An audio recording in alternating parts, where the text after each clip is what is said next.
औषध नाही, इंजेक्शन नाही, आता ऑपरेशन शिवाय पाठ आणि मानेच्या दुखण्यापासून आराम मिळवा. NC वेलनेस सेंटर, नवल पेट्रोल पंपासमोर, रेल्वे लाईन, सोलापूर.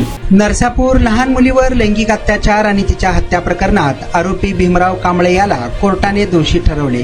आत्ताच कोर्टातील ही अपडेट समोर आली असून पुण्यातील भोर तालुक्यातील नरसापूर येथील 3.5 वर्षांच्या चिमुकलीवर अत्याचार आणि हत्या प्रकरणात आरोपी भीमराव कांबळे याला कोर्टाने दणका दिला. पुणे विशेष न्यायालयाने आरोपी भीमराव कांबळे याला दोषी ठरवले असून 1 मे 2026 रोजी आरोपीने हा क्रूर गुन्हा केला होता. प्राथमिक तपासात चिमुरडीवर लैंगिक अत्याचार झाल्याचे उघड झाले.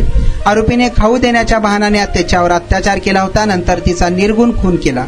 शेणाच्या ढिगाऱ्याखाली तिचा मृतदेह लपवला होता. CCTV आधारे आरोपी भीमराव कांबळे याला पकडण्यात आले होते. ताज्या अपडेटनुसार आरोपीला शिक्षा देण्याचा निकाल कोर्टाने राखून ठेवला असून या प्रकरणात 29 जून रोजी निकाल येणार आहे. आरोपीला 4 दिवसानंतर 29 जून रोजी शिक्षा ठोठावण्यात येणार असल्याची माहिती समोर आली आहे. 3.5 वर्षाच्या चिमुरडीवर लैंगिक अत्याचार आणि खून प्रकरणात जन आक्रोशानंतर तातडीने खटला जलद गतीने चालवण्यात आला आहे. गुरुवारी 25 जून रोजी या खटल्याचा निकाल समोर आला असून न्यायालयाने इतिहासात या खटल्याची जलद गतीने सुनावणी झाल्याचे समोर आले आहे.